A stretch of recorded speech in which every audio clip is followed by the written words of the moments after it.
You're listening to the ESO Network, your station for all things geek.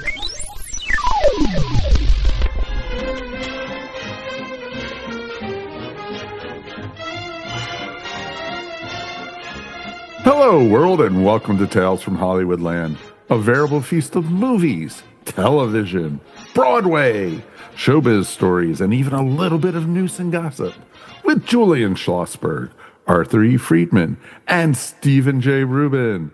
And hey, I'm your announcer, Mike Faber. Today, we're looking at some of our favorite Broadway shows. And now, here's Steve. The first question I want to ask the team, because my experience is limited, is have you ever performed on stage as an actor? Arthur, we know that you sang professionally, but has anybody in this room or on this podcast done any acting on the stage, even the small stage in high school? Well, I did. I performed in On the Town. I played Chip in the Sinatra role in the movie. He wasn't nervous that I was performing. And I did it in Roscoe, New York, Hancock, New York, few towns professionally under the name of Julie Sands, S-A-N-D-S. Really? Like the actor who was mysteriously died a few years ago? His name was Julian Sands. Julian Sands, right. I was Julie Sands before he was even performing, most likely. Was it community theater? It was professional theater. It was not community. It was a regional theater, as they call it. Stock, yeah. Yeah, I did that. I also was on television as a young boy. I was on Sheriff Bob Dixon's show and Jimmy Atkins' show. These were all cowboy shows, and I was brought on into the Chuck Wagon, as it was called. So I did a fair amount, and then of course I had my own radio show, but that wasn't in a theater. What about you, Mike? You have any stage acting at all? A little bit of stage acting. I did high school. I was in the stage production of Dracula, actually. Oh. In junior and senior year, I did that, but I was more fascinated with radio and working with my voice and such. But I also did at the time also a few TV commercials. And I did, extras in TV commercials, or, you could see me carrying a mattress on my back and stuff in one commercial and items like that. But I also did a lot of fringe theater when I lived in Seattle for many years. And I directed a couple plays, I produced a couple, and then I also acted in two of them, including the production I did of Schoolhouse Rock Live. Well, you would be great. Very cool. You still would be great as a voiceover. You have a wonderful voice, and you really would be terrific doing voiceover. Well, I did radio for quite a few years also, DJing and talk show host production, and also, being the assistant on that show too. So it was always fun. And thank you. Well, I was cut out of Ghostbusters. I'm one of 10,000 people on Central Park West yelling for the Ghostbusters to succeed. I was shooting the behind-the-scenes documentary at that time, and they needed bodies. Did they throw marshmallow on you? I didn't do that sequence. It was the early part of the day before the boys climbed up to the penthouse. We actually filmed that penthouse scene on a stage at Warner Brothers, where we meet Zool, old Zoolie, as Bill Murray calls her. And that was a fun set to visit. I think seeing that in production, this was the summer of 84. Actually, it was the summer of 83. And what a movie. I lived 6-7 blocks away from that on Central Park West, and it really screwed up getting home every night. Ghostbusters. What about you, Arthur? Any high school musical or whatever? We did. I did a high school not the Pinafore, but Mikado, one of those things, Gilbert and Sullivan. I loved Gilbert and Sullivan. I did that. I was maybe 14 years old. But in summer camp, I did South Pacific. I played Younger Than Springtime, Bill Cable. Oh, sure, Lieutenant I was Cable. like 11 years old, Younger Than Springtime. Or, you get the sense. You were Yeah, younger than but springtime. you get the sense, even at 11 years old, of just how great those songs were. Of the Roger and Hammerstein were knocking out these things. My God, what songs! Some Enchanted Evening, Younger Than Springtime, from other shows, I Have Dreamed. These guys are writing some unbelievable songs that have lasted until now and will last forever. Not to mention Bloody Mary, the gal I love. There you go. Actually, I worked with Ray Walston on one of his last movies, and Ray Walston said that Rossano Brazzi, who played the French plantation owner in South Pacific in the movie, was making a different movie than anybody else. It's kind of a little odd mixture, but I think the first image I have of a memory of a movie is Ray Walston in a life preserver floating around in the Pacific in that movie, watching this battle take place on an island. That was Ray Walston. Well, What the hell did they do to the color in that movie? I don't know. Did they do anything to the color? Yes, they had green, yellow. They took Technicolor and disgraced it. Oh, really? I didn't know about that. Nobody know that? Speaking of shows, let me just say one thing before we get started on our discussion of Broadway musicals. They're doing something in Las Vegas, which is quite extraordinary.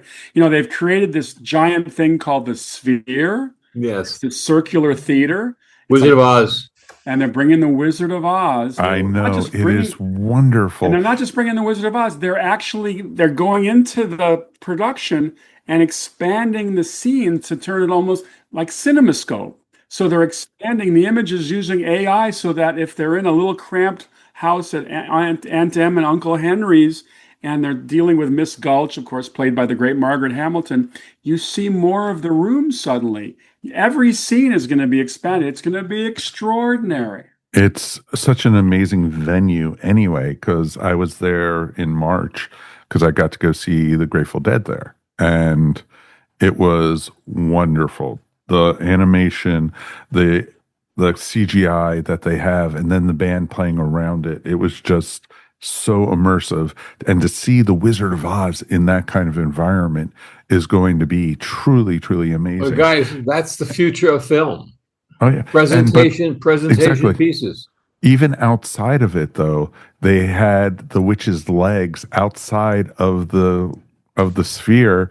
Like, these legs are 50 feet tall, and it looks like the sphere landed on top of the witch and everything. It's genius. And it is really, really genius. They're going to have physical effects. For instance, during the tornado scene, the wind's going to be blowing in the theater, and you're going to feel, obviously you're not going to feel hurricane force winds, but it's going to be interesting.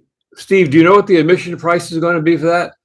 I don't, but it's probably somewhere between $20, $30, $40, I would think. Oh, it's got to be more than that. Maybe more. We went in, earlier late last year, we saw their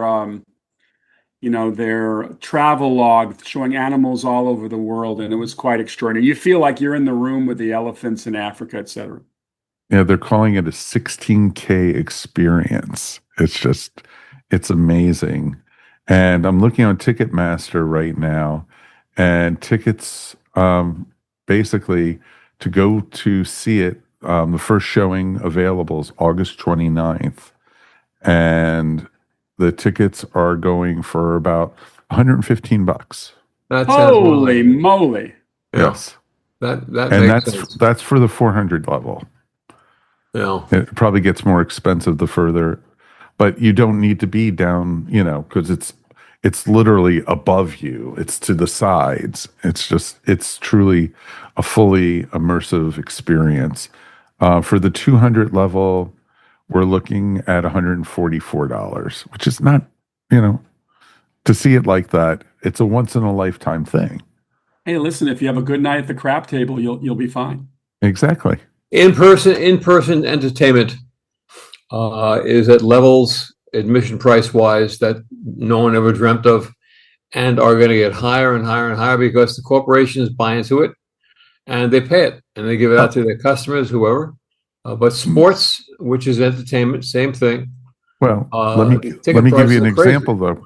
Paul McCartney is coming to town here in Atlanta, and he's playing 2 shows. If you want to get up to the front to see Paul McCartney, and this is not a VIP experience just for the seats, they're going for $4,200, Oh, and that's almost double my mortgage payment. if somebody's paying it, that's the crazy thing. Obviously, it's the first show sold out I already. took my wife out last night. We had a birthday dinner at the Chateau Marmont, which is a very famous hotel in Los Angeles on the Sunset Strip. It's sadly where John Belushi cashed in his chips, but we were just curious about the hotel prices, and on weekends, $4,200 a night. No. What? Now, I'm not sure which weekends those are, but it's said in black and white in print, $4,200 a night. I just hope the water's hot and cold, because at those prices, you better get hot and cold. Well, that's like when we went down to the Bahamas, and they have a hotel down there and it's called Atlantis, and it is this huge hotel right on the water, and you've seen it definitely in different movies and such, and it has 2 towers, and it has a walkway, and on top of the walkway there's a suite that's like a presidential suite. They said Michael Jackson had rented it for 6 months, and it was renting for something like almost like $25,000 a night. Yeah. And everything. It's just amazing. So Julian, you are our theater maven. I think I'm going to start the festivities by asking you, of all the theater performances you've ever enjoyed, and you've probably seen 12,000, what stands out for you? Give me one that just stands out. I can tell you a few that stand out. Paul Scofield doing A Man for All Seasons on stage. As good as the movie was, believe me, watching that man on stage was extraordinary. And Arthur, I know, worked with him on Quiz Show. So he is a consummate actor. George C. Scott, in almost anything he did. I saw him do a revival of Inherit the Wind. I saw him do Willy Loman as Death of a Salesman. He was an incredible actor. I saw Paul Muni do the original Inherit the Wind, which was unbelievable, and he was up against Ed Begley. So it was really, these are performances you don't forget.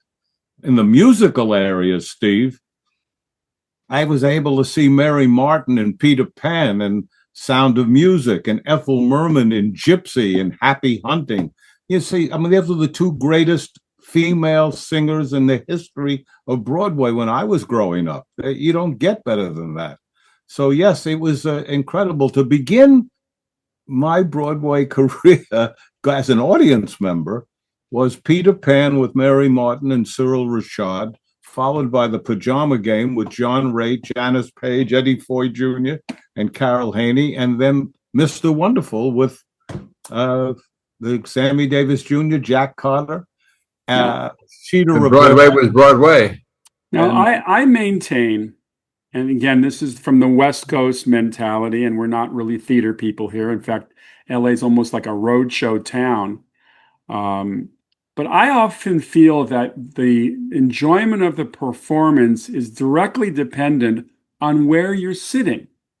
If you're sitting way out back, as opposed to sitting up front, it's a whole different experience. Would you agree with that, Julian? Oh, absolutely. But if it's good enough, if it's really good, it still would be better to be closer. Yet on some musicals, the first row of the mezzanine, in many cases, is the best seat in the house. Yes, I agree.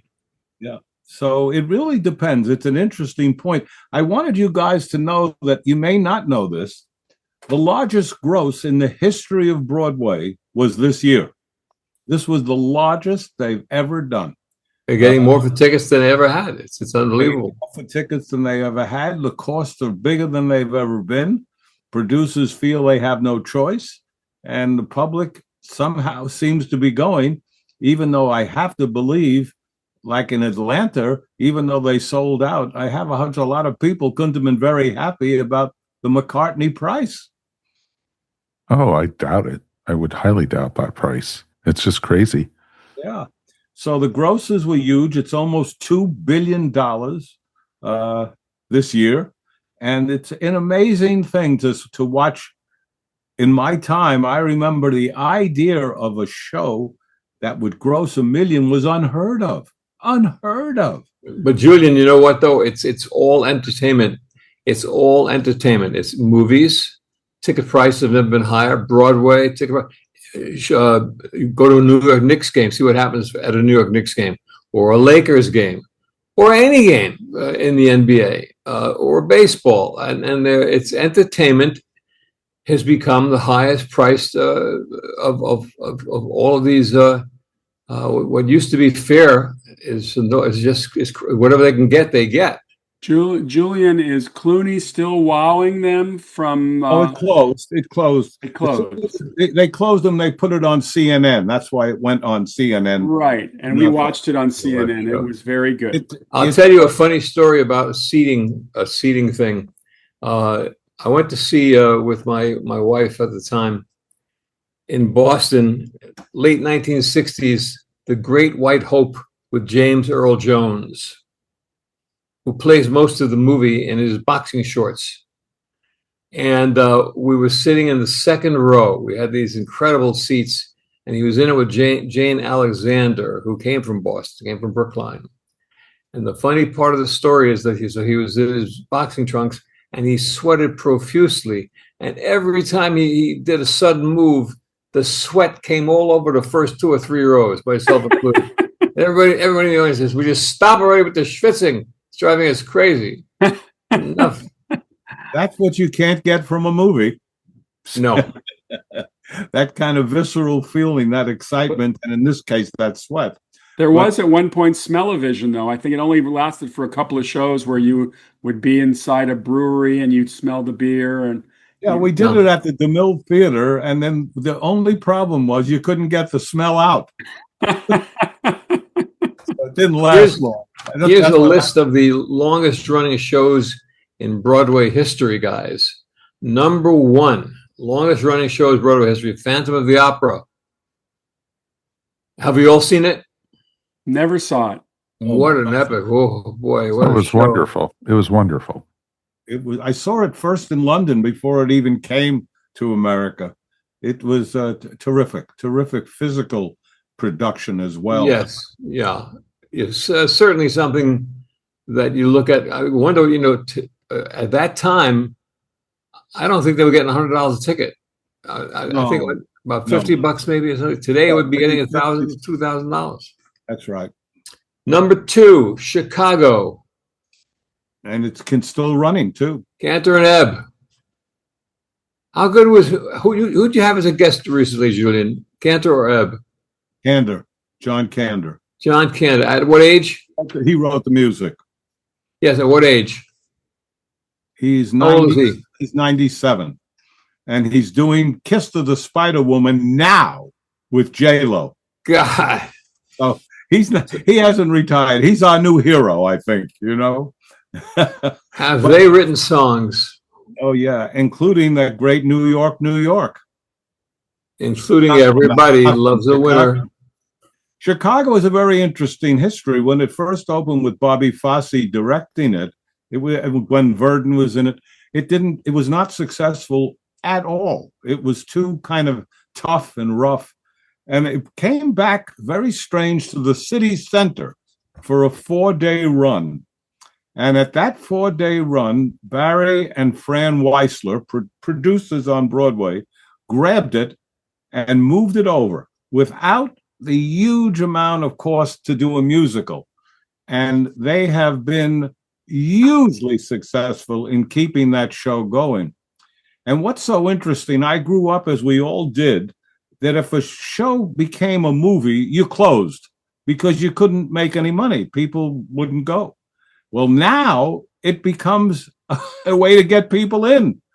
Chicago, the movie was made, Chicago kept going. Wicked was made. Wicked had the biggest grosses it's had since the movie. So it's the change in our society in so many ways is extraordinary. But to me, that's one of the biggest. But in the case of Chicago as a movie, it was a great, great movie as well. It was a successful movie as well, as was Wicked, as was The Lion King. Look at The Lion King. Sometimes I don't know what's happening, and of course it's true of many situations, but sometimes the movie based on the musical is just awful. Awful. I mean, a chorus line, probably in your top 10 or 15 list there, Arthur. Chorus line? Number 6. Number 6. I think it was it Clint Eastwood or was it Richard Attenborough directing? Richard Attenborough. Attenborough directs chorus line. Did Jersey Boys. That didn't work. Yes, and it just didn't work. And then I one of my favorite musicals of all time, and I have a little picture behind me here, is from Cats. And Cats was a huge bomb movie, huge. But I have to tell you, and I know that Cats amongst real theater mavens like you, Julian, is not a favorite. It's not a favorite. That's a kind way of putting it, Steve. Yeah. Well, I got to tell you, I come out to New York City. My wife and I sit in the 12th row center. We're right in the thick of it. And there was a situation when I saw those cats come off the stage and jump into the theater audience and are running around. I was mesmerized. And I really liked the music. And I did a very rare thing I almost never do. I bought the soundtrack album after I saw the musical, and I played it steadily for years. And I still love the music.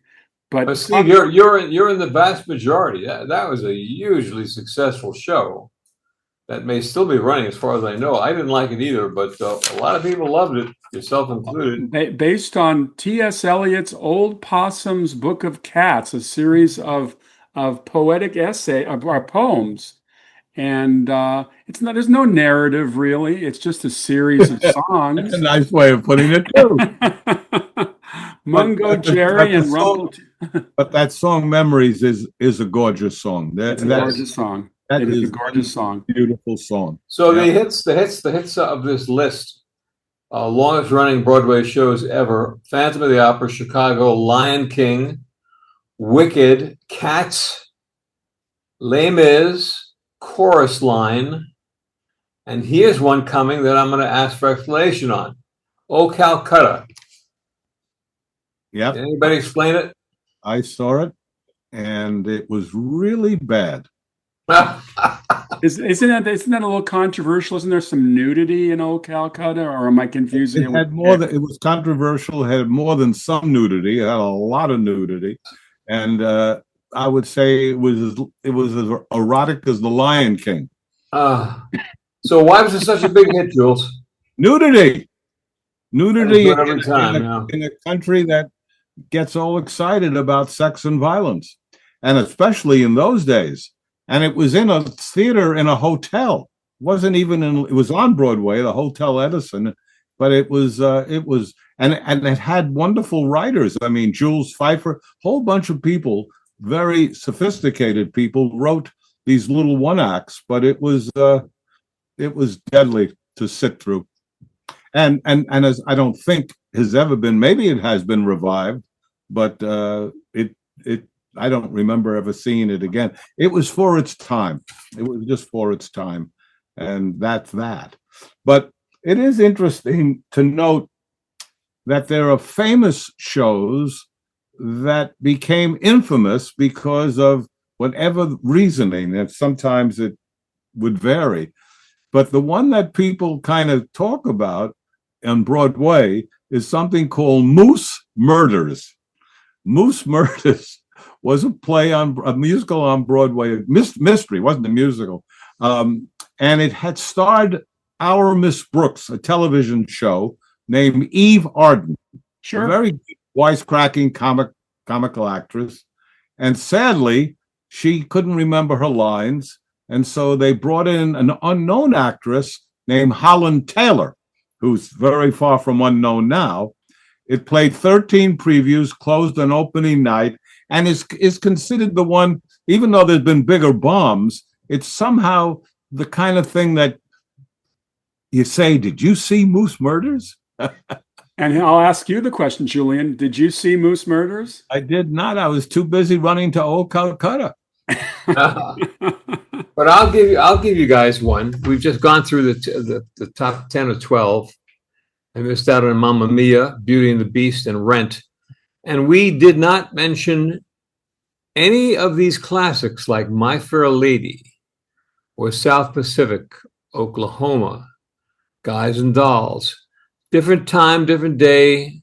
Julian, you're probably going to explain what's happened to the traffic flow from all the tourists that have come in modern times. When we were growing up, the theater audience was majority from the tri-state area of Connecticut, and New Jersey. 70% of Broadway, 70 to 75 is out of town. So that shows you it's quite a different thing. And a lot of those people are Californians because we don't really get theater here in any quantifiable manner. So, but in truth, if you the equation of the greatest show, the greatest running show, are not right on with the greatest shows of all time, because I defy anybody to tell me that there's a better musical than My Fair Lady, or several of the Lerner Loewe shows, Camelot, or the Rodgers and Hammerstein shows.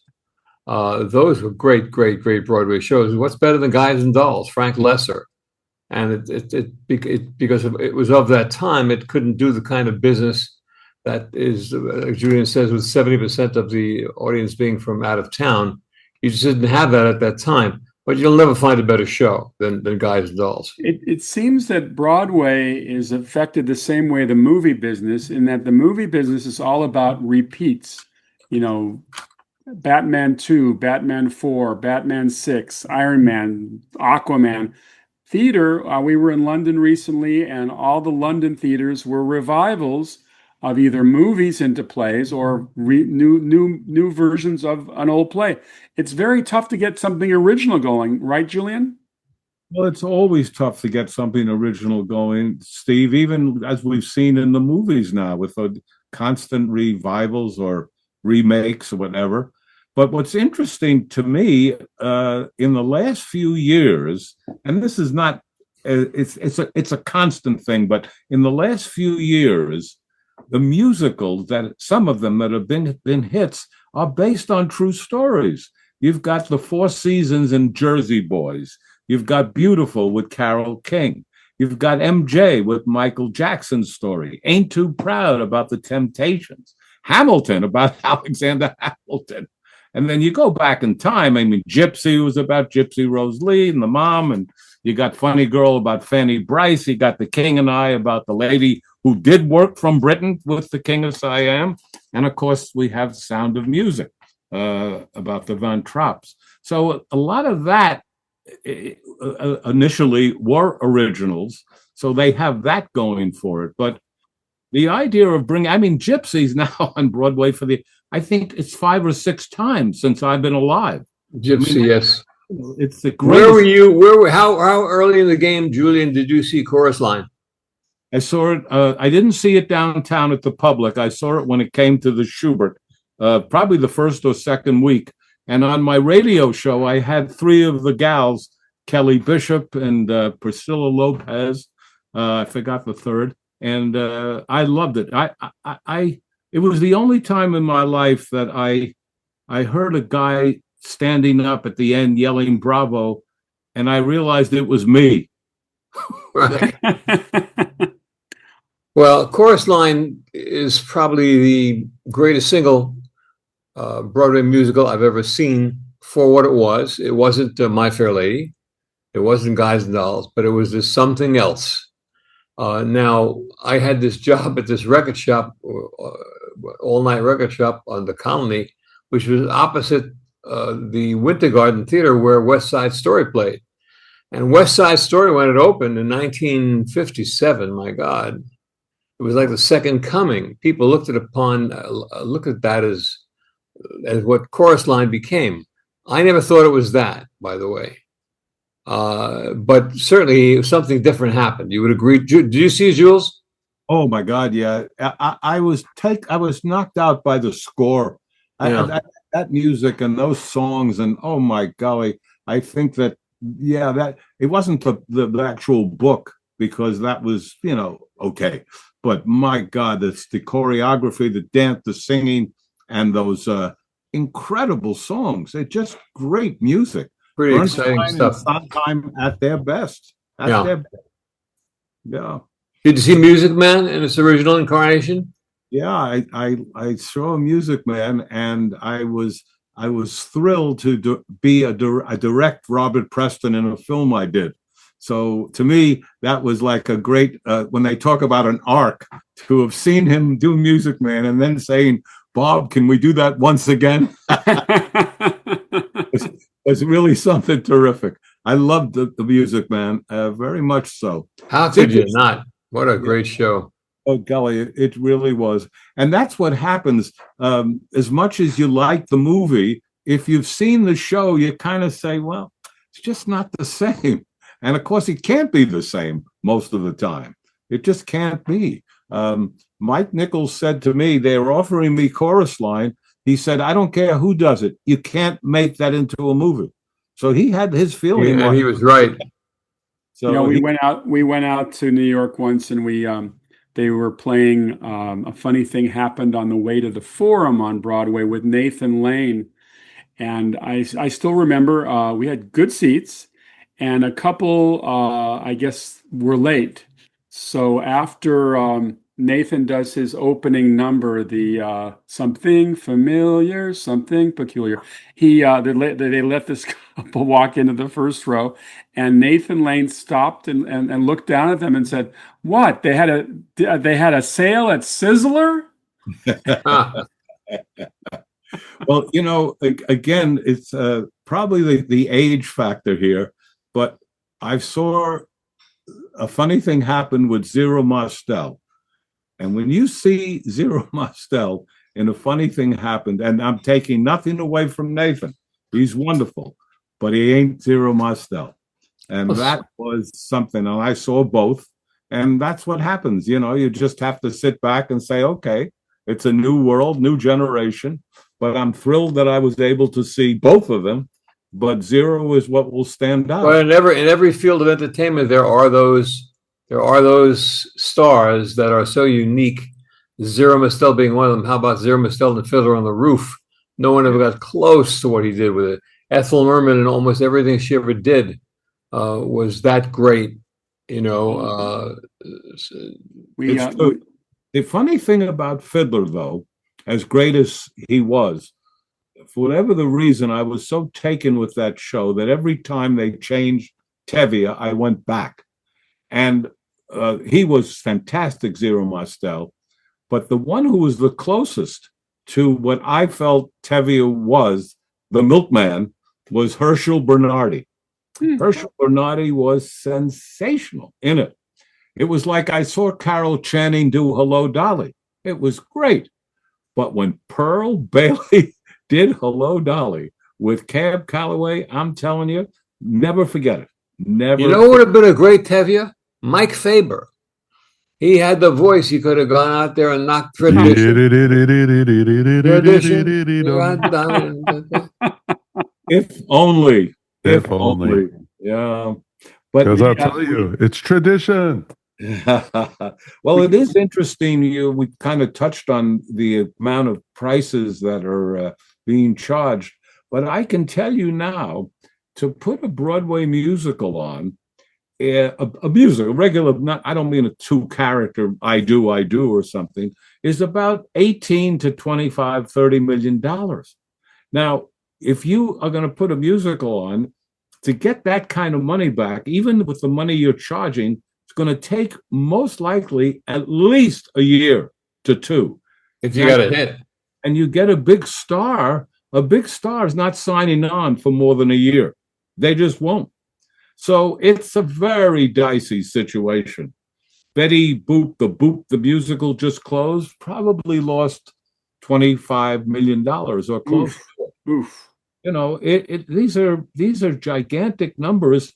And the irony of it is, having produced both movies and Broadway, for that kind of money, I could make 5 movies, and good ones with good casts.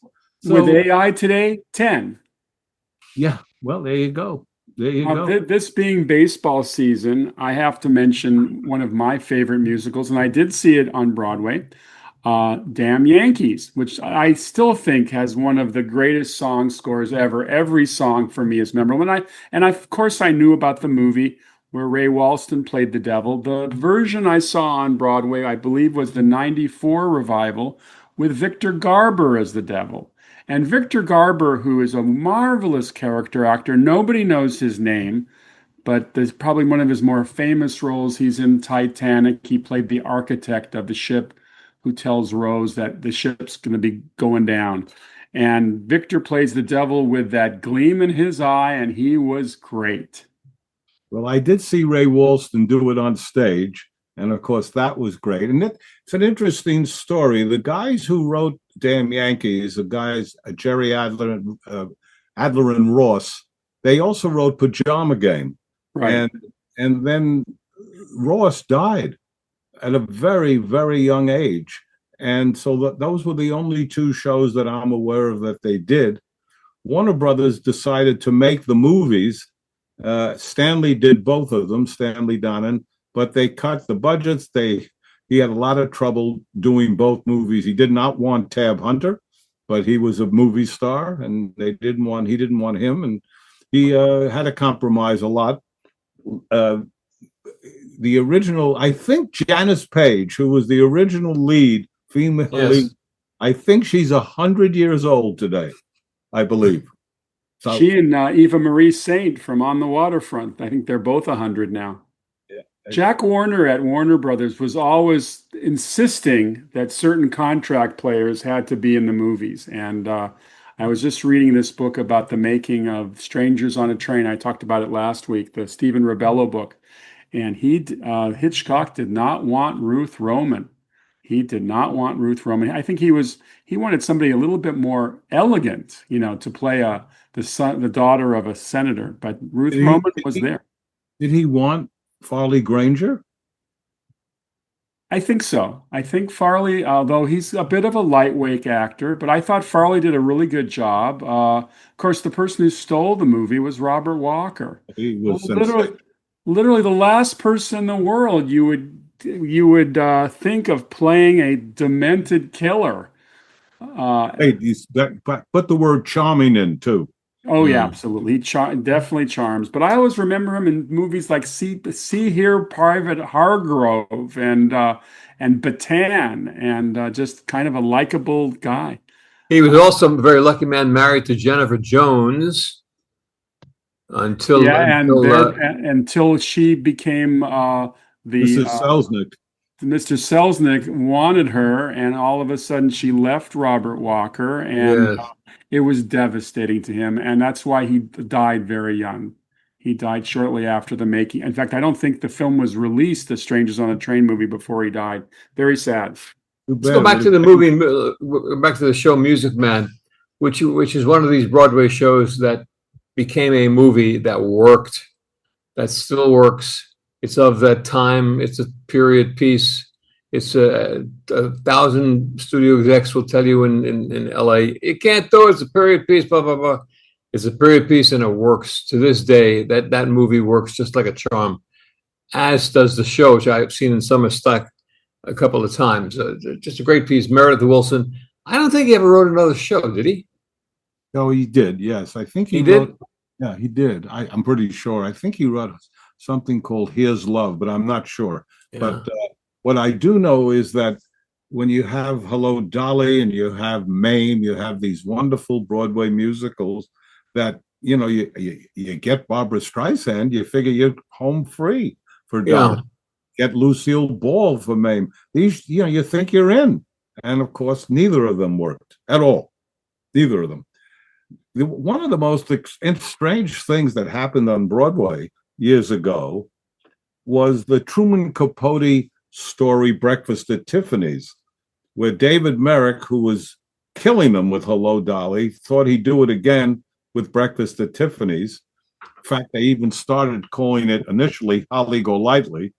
He got Mary Tyler Moore, hot as a pistol from television. Richard Chamberlain, hot as a pistol from television. And they do the play out of town, and it's no good. Meanwhile, in New York, at this time, $2 million has been put up in advance. I can't tell you how much $2 million at that time was, but it was extraordinary. It'd be like 20, 30 million. It was enormous amount of money. And the show is in trouble. And Merrick, being the guy he was, known as the abominable showman, the abominable showman, throws out Abe Burrows, who directed, among other things, Guys and Dolls, throws him out and brings in Joseph Anthony, who's never done a musical, brings in Edward Albee, Virginia Woolf, never done a musical, and comes to New York, and with $2 million in advance, closes the show before opening night. Unheard of. But he did not want to give the critics the opportunity, he said, to beat it up. There you go. I'll tell you guys a story, a true story. Arthur, before you do, let me just throw a fact out. Sure. Meredith Willson's second musical was called The Unsinkable Molly Brown. Oh. Ran on Broadway for 532 performances from 1960 to 62. His third Broadway musical was an adaptation of the film Miracle on 34th Street called Here's Love. That's what I said. Yeah. Yeah, it was. It actually had an 8-month run from 63 to 64. So there you have Meredith Willson. Go ahead, Arthur. He should have write a classic of Americana, though, didn't he ever? So my folks take me to see a show. I'm about 10 years old, called Finian's Rainbow. A great show, terrible movie. Years later, written by Francis Ford Coppola as a movie with Fred Astaire and Petula Clark. It was a horrible movie. It's just one of the things that didn't work, but it was a great show. So anyway, I saw it as a kid and I loved it. And the guy who portrayed the leprechaun in the show in the original cast was David Wayne, wonderful Broadway actor. And I had an appointment years later. I'm an adult in Brentwood, and I go into the diner on 26th Street there, Steve, the Red Barn Diner, on 26th San Vicente. And there's a few people sitting in there, and there's David Wayne sitting in a booth with his granny glasses reading a newspaper. This had to be 40 years later, easy. So I just, I walked in, I was waiting for my appointment, and I looked over and I went over, I said, Mr. Wayne, I just want to say hi and let you know that when I was a kid, I saw Finian's Rainbow. My folks took me to see it, and I loved it, and I loved you so much in the show. And he said, come on, sit down, have a cup of coffee with me. And I did. And he said, so what was your favorite song? Well, my favorite song, of course, was Oh, My Heart Is Beating Wildly, and It's All Because You're Near. When I'm Not Near the Girl, that was his song. And with this, he starts singing the song with me. And then, of course, by himself, he like right on, he knew every middle. Where was a video camera when you needed it? Where was it? But there was about 20 people in the diner, the standing ovation. They loved it. And he loved it, I think people should sing in restaurants more often. You're right. Now, why not? They do have singing waiters in restaurants. They're occasionally, and they have dancing waiters too. Ed DeBevick's Diner used to be open on La Cienega in LA, and every half hour, the waiters would jump up on the tables and counters and dance. It was quite a scene. Unfortunately, the restaurant closed.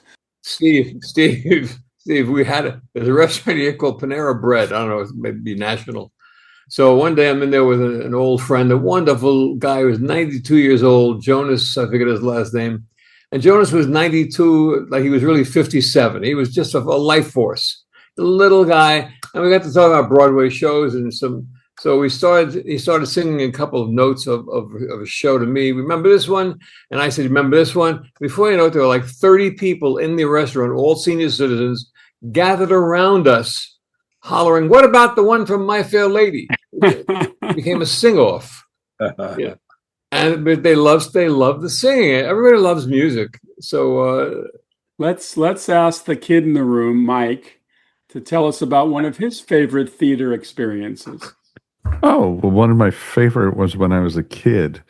I got to go see Ben Vereen in Pippin on Broadway. And it was such magic. no pun intended. And it was for, at the time I was 7 years old and going into the city because my grandmother lived in New Jersey, and she took us by train up to Manhattan, and we went to go to the theater. I think we went to Carnegie Deli after. It was just such a wonderful experience, and to see the performance and the music, and What show was it, Mike? Pippin. Pippin, yeah.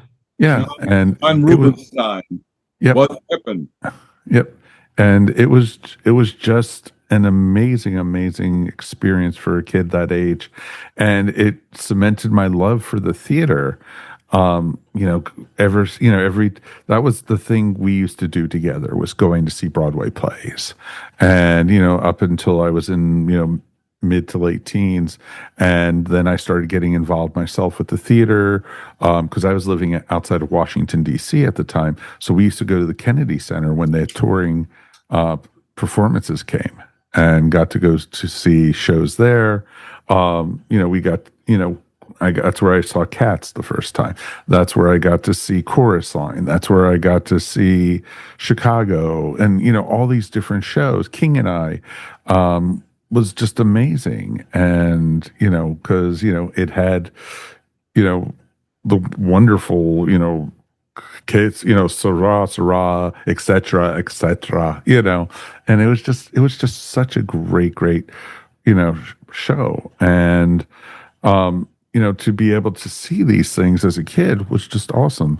And, going to Broadway, I got to see Phantom on Broadway. I got to see, Miss Saigon. I got to see Tommy by The Who. I got to see, revival, other revivals up on Broadway as I got older. And then, I moved out to the West Coast, and so I got to see when shows came there. And but then, did you get to see Sound of Music? We got to see Sound of Music when it toured, and we saw it at the Warner Theater in Washington, D.C. Who was in it? I don't remember. It wasn't Julie Andrews, but but it was an amazing show and everything. So, and got to, and it was like, even when Spamalot opened, I wanted to take Judy for her 40th birthday to go see it.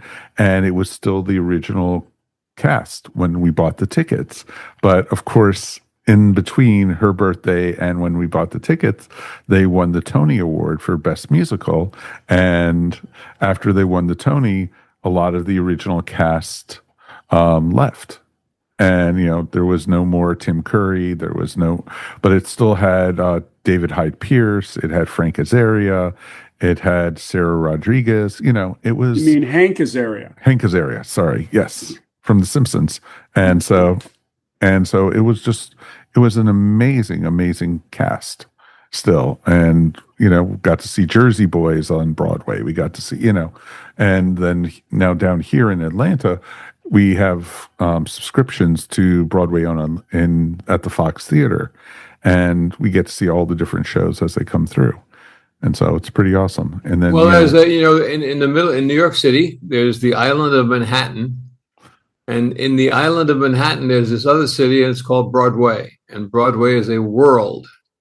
No one out of all of us, Julian has worked at that world for a long time. I've been involved, and we've all somehow been involved somehow. But Julian, you've known Broadway for all your adult life.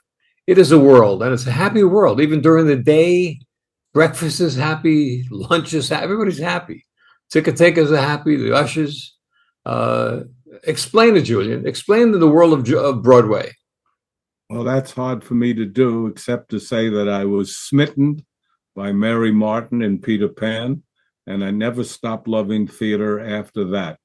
And even though I've produced for movies and I've produced television, I'm happiest in the theater when I'm producing, because I feel I have more control. You have 4 full weeks of rehearsal. You're in one location. That's it. You're not running around hoping that craft service is going to show up in your building somewhere. So you have more control as a producer, and I I feel I get involved in every aspect of it. In film, there are aspects of it I just don't know. I've learned a little bit about lenses, but I don't know that much. But about lighting and sound, costumes and sets, I know how to handle it. So it gives me more pleasure, I have to say. But I want to talk about a couple of things. One, the idea of seeing people before they became famous, if they made an impression. I saw a guy named Alan Arkin do a show written by Carl Reiner called Enter Laughing. It made a second-rate movie out of it. But that show was incredible. I never saw anybody so funny as he was. I literally fell out of my seat in a certain scene, which I won't go into because most people haven't seen it. But he's learning to be an actor. He's doing great in rehearsal. The very first day he faces a full audience, he goes up and he can't talk. He's just gone totally up. And it's very, very funny to watch. And Arkin is brilliant. He then does a show called Love, L-U-V, Maurice Shiskel, with Eli Wallach and Ann Jackson. Unbelievable. Mike Nichols directed it. He was incredible. So that was number one. Number two was Gene Wilder. I saw Gene Wilder when he was not known at all. He was in something called The White House Story with Helen Hayes. He was Billy Bibbit, the stutterer, in One Flew Over the Cuckoo's Nest. It was wonderful to see these people. And as a young person, I would collect the playbills, which I still have. They're behind me here. There's rows and rows of them until I stopped because it didn't matter as much as it did as a kid. And occasionally I would go through them.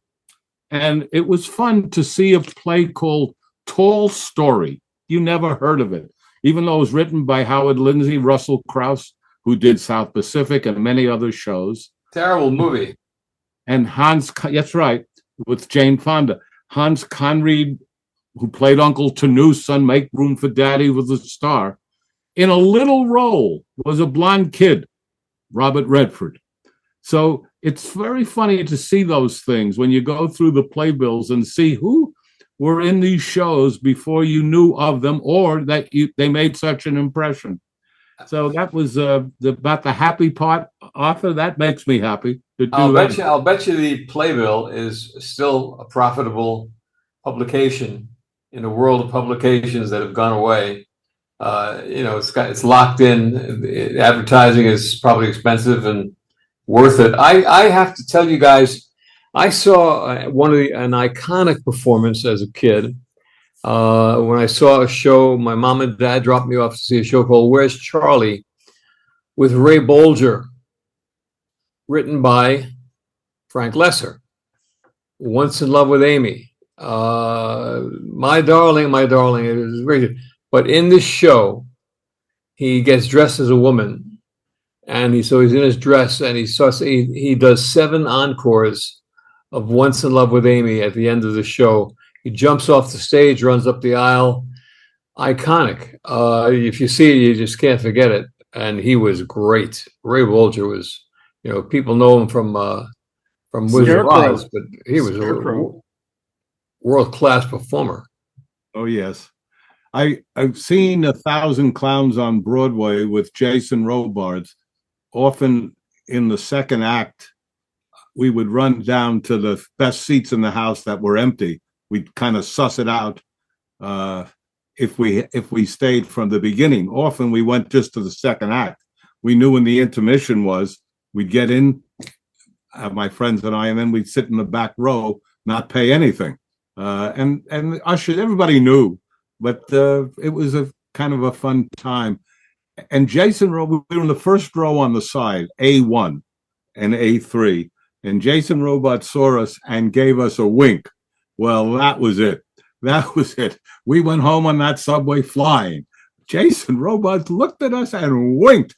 And again, talking about the Ark, years later, I end up in Connecticut with he and his wife, Lois, having dinner. So it's an amazing thing when things like that happen. One of the greatest actors of all time, Jason Robards. He was. But the acting he did in the movie All the President's Men was so natural. He portrayed. When is somebody going to come on the record on this? You're about to accuse the second most important man in the White House of being a criminal. You better have something to back it up. That won him the Oscar. He was fantastic in that Ben movie. Bradley, playing Ben Bradley. Ben Bradley, absolutely. What was the line, Steve, when he says the only thing writing on this is the Constitution of the United States, something like that? Oh yeah, exactly. It's great. It's a great movie, and a movie that should have won Best Picture that year, but it had a little competition. A movie called Rocky. Yeah. Rocky won all the awards that year. It was just it not only did it beat out All the President's Men, it beat out Network, Paddy Chayefsky for Best Picture. Talk about a but movie, not screenplay. Yeah, but not screenplay. No. Jason Robards was a great interpreter of Eugene O'Neill and did many of his plays. But the one that stands out the most for me was The Moon for the Misbegotten, because it was Jason Robards and Colleen Dewhurst. Let me tell you, gang, it doesn't get better on a stage anywhere with a man and a woman than Colleen Dewhurst and Jason Robards. There you go. We should talk about the last movie we saw. And Arthur, did you see some movies this week? Yeah, always wind up with the older movies. That's Barbara and I enjoy those more than any. So this week we took a look at Sleepless in Seattle, and also When Harry Met Sally, and they both are as good as they ever were. And I just rather watch those 10 times than watch a lot of the new stuff, which just doesn't work, at least, for us. But those are great films, really put together well. They were, well written, well acted, just perfect, emotional, all that. Mike, you go to the movies. Did you go to the movies this week? Of course I did. I went to go see The Fantastic Four, the new film from Marvel, and it was wonderful. I used to own a comic book store back in the day, and I've been a huge comic book fan since I was a little kid, and I was always fascinated with the work of Stan Lee and Jack Kirby, who created the Marvel Universe and the Fantastic Four, and it was neat to see this truly come to life. We've talked to people on the show who've been in different versions of the Fantastic Four over the years. And when, we got to see this version, which bigger budget, bigger, more tied into what Marvel is doing and Disney is doing. And it was extremely well done. It was very smart. And it was just a great overall film, for a superhero genre. And is it a period piece? Yeah, it takes place in the early 1960s. Oh, okay. And that makes it a little more fun, because it's an alternate Earth. So of course they have certain things, but they tie it into a lot of the nostalgia from the early 1960s, and the styles, the look, the feel, even the taking of doing an Ed Sullivan type show, and it was really nice to see, and I do recommend it. We watched a Clark Gable film I had never seen, 1949, Any Number Can Play, directed by Mervyn LeRoy, written by Richard Brooks. He plays a gambling house owner in New Orleans who has a heart condition. So his doctor, of course, says no smoking, no drinking, no stress. Something you can't tell a guy running a gambling house.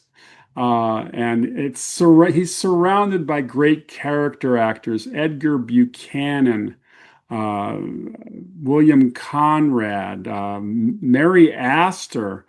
It's just a huge cast. And his movie. I saw it a long time ago. His wife is played by Alexi Smith, and the young Daryl Hickman plays his son. Really, really good movie. I enjoyed it. It was my review on my Facebook page this week. But Mike, I think it's time to turn it over to you. Why, of course it is. And, it's interesting. We barely scratched the surface on how grand Broadway is. And it was just a lot of fun hearing your stories, the history, and it was just neat to do. And so, as always, you've reached the end of this episode of the Tales from Hollywoodland podcast. Always remember, we couldn't do this without you. So we want to hear from you. So please write us anytime at talesfromhollywoodland@gmail.com. You send us some email, we'll read it up on the air. And, we won't say we won't make fun of you for doing it, but we will read it.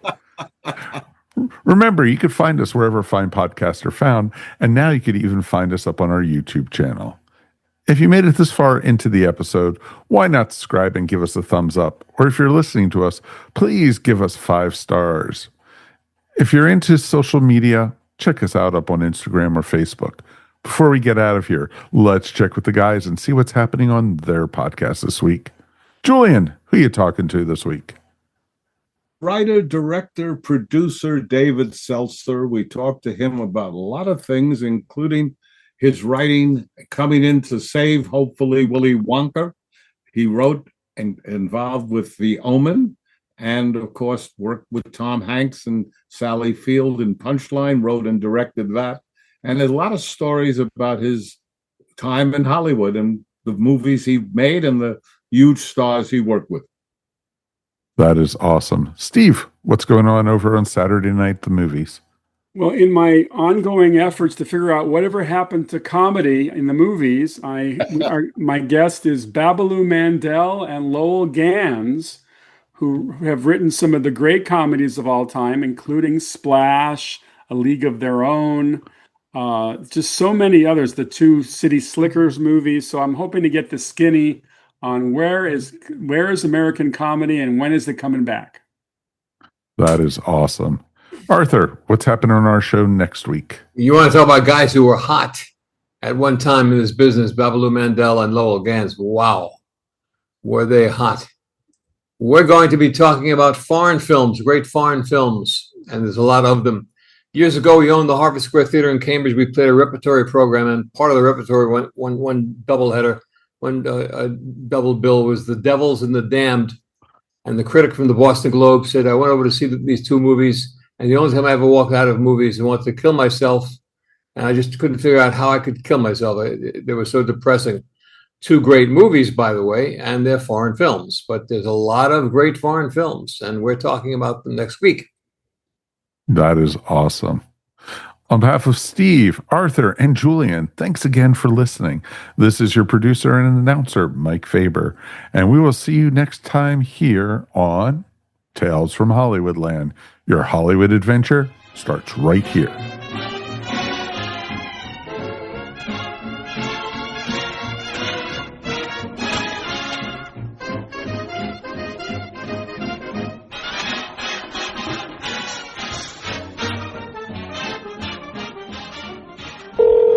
Hey, Insane Ian, it's Luke Ski. Since you're the announcer, I need you to record a promo saying that my Animation and Stuff podcast has joined the ESO network. Say something about how I'm an animation industry storyboarder, writer, and voice actor, and that in each episode, I'll be discussing animated shows, movies, and other pop culture stuff with a different guest co-host each episode, like our fellow comedy musicians Devo Spice, Tony Goldmark, Carrie Dalby, and you. And each show ends with awesome comedy music tracks. And keep it under 30 seconds or Kevin Eldridge will give you a Chicken Town beatdown. I need it in the next 27 minutes. Okay, thanks, bye. Luke Ski's Animation and Stuff podcast. This has been a broadcast of the ESO Network. Be part of the crew and help support our shows by donating to our ESO Patreon or by shopping at the TeePublic store, which can all be found at www.esonetwork.com. The ESO Network, your station for all things geek.